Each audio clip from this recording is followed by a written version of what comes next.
All right. My name is Chris Campbell. I'm a practicing CPA and I work with small businesses and individuals to help them pay the least amount of taxes possible while keeping them out of jail. So today I wanted to talk about PPP relief. I got a disturbing phone call recently from a potential new client, business owner. And back in 2020, when PPP was on fire, they obtained the PPP loan through one of these promoters. And as we're finding out, they're pretty scammy. Promoters would come along and sign up all these businesses for PPP, go and obtain the PPP loans for them. In return for obtaining them, they would take a percentage of the loan obtained. As a result, that pushed promoters to inflate loan amounts, right? Because the higher the loan amount was, the higher the payout was for the promoter. And it left the door open for a lot of embellishing, a lot of scams, falsifying records, all in an attempt to obtain the highest loan amount possible. So they can get paid the most amount possible. So with this particular potential client, they called and realized that they had obtained an amount for PPP that they should not have received.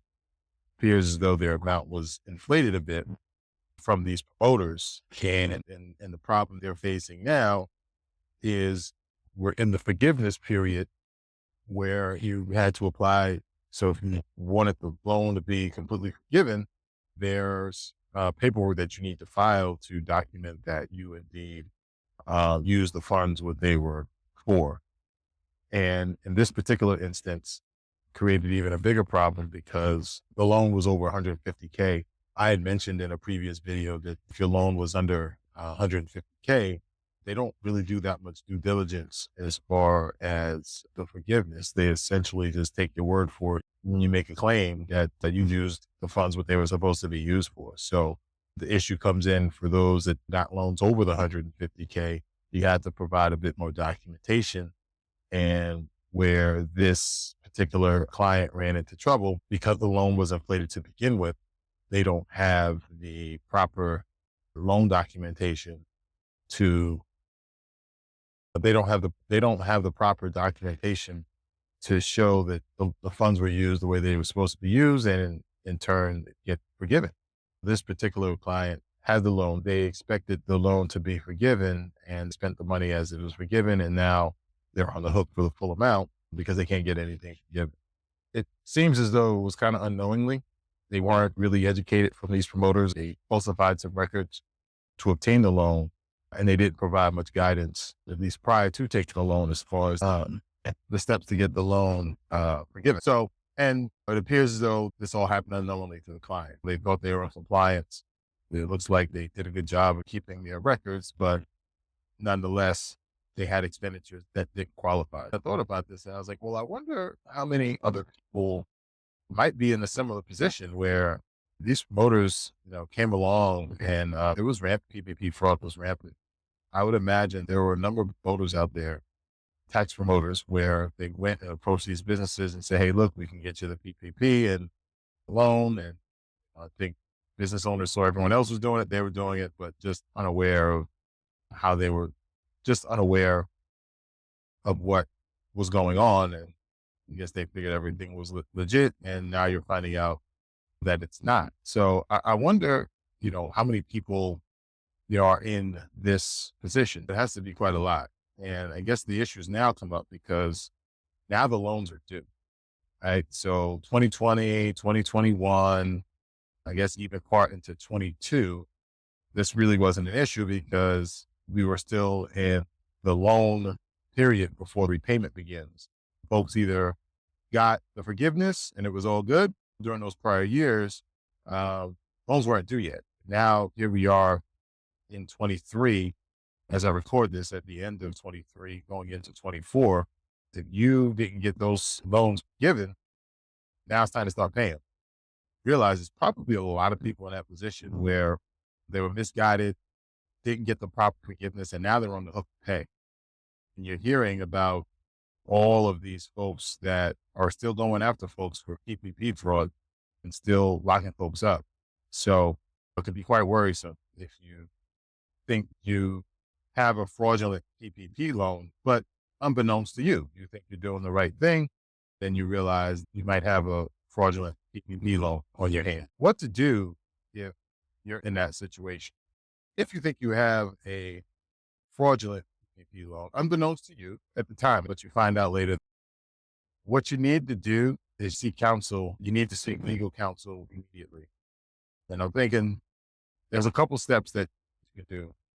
You need to seek legal counsel immediately. So because there's two fronts here that you kind of have to take a look at. And by no means I'm not an attorney, so don't view this as legal advice. But yeah, you need to go seek legal counsel. So you have two fronts that you can deal with here. So one is you have to deal with, I guess, raising your hand, so to speak, with the SBA government and let them know that you submitted this PPP loan.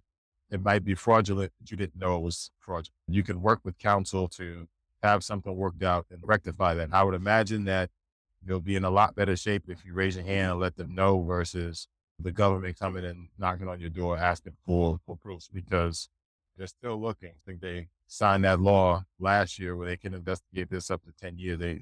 Where they increased the statute of limitations to up to 10 years. So they're looking, and they're going to continue to lock people up. I would imagine from a legal standpoint that you're probably in better shape if you raise your hand and draw attention to it on your own versus hoping and praying that you don't get caught. So that's one end. The other end you can look at is from the fraudulent promoter. If a fraudulent claim was filed on your behalf, I would imagine there's recourse you could take against the promoter who sold you the scam. The person who will obtain the loan for you, because I'm sure they created all the documents, created all the paperwork. I'm sure you just signed them, but I'm sure that they had a hand in obtaining what they needed from you. So I would imagine there's some sort of legal recourse you could take against the promoter, and then also alerting the government to this particular promoter. So those are the two fronts that you'll have to take with legal counsel. Another thing you have to consider is that I would imagine, just like with the IRS, it's all still the government. Ignorance is not an excuse to get out of it. So I think even if you do go and raise your hand and let them know that you unknowingly submitted a fraudulent claim, if the paperwork isn't right to get it forgiven, you're still going to be on the hook for it. So I don't see them saying, okay, well, we understand, so don't worry about it. You're still going to be on the hook for it. You still got to be prepared to pay. But I think this is where the legal counsel comes in. And if you have access to those promoters, you could possibly sue to get the damages from that promoter from go ahead and from filing those false claims. So I think that might be the way out. I would imagine though that you probably will have a hard time getting your hands on this promoter, because some of the stories I'm hearing is that now that the payments are due and you're trying to get in touch with the folks that got you the loan, they're nowhere to be found. I wouldn't be surprised if a lot of these companies or individuals that, promoted getting PPP probably can't find it. So that's going to be tough, but I think that's going to be your recourse if you think you filed. I think if you're under 150K, then I think you should be good because there's not much you have to submit. But if you're over that 150K threshold, I would say don't try to go through the motions of getting it forgiven, because you're just going to perpetuate the lie. But I think you're going to be in a sticky situation if you try to get it forgiven. Now, there are partial forgiveness, not an all or nothing. So it could be possible that you qualify for partial forgiveness, which I think was the case of this particular client that reached out, where, it wasn't that they were not entitled to the PPP. They were entitled to something. It's just that they were not entitled to the amount that they received. So you can work on a partial forgiveness, but I would say before you go that route and try to get it forgiven, go and seek legal counsel to make sure you do it the right way. Then with the advice of legal counsel, see if you can get part of it forgiven. Anything beyond that, see if you can seek recourse from promoters that possibly ran the scam. So that's my tidbit of advice. I hope this helps.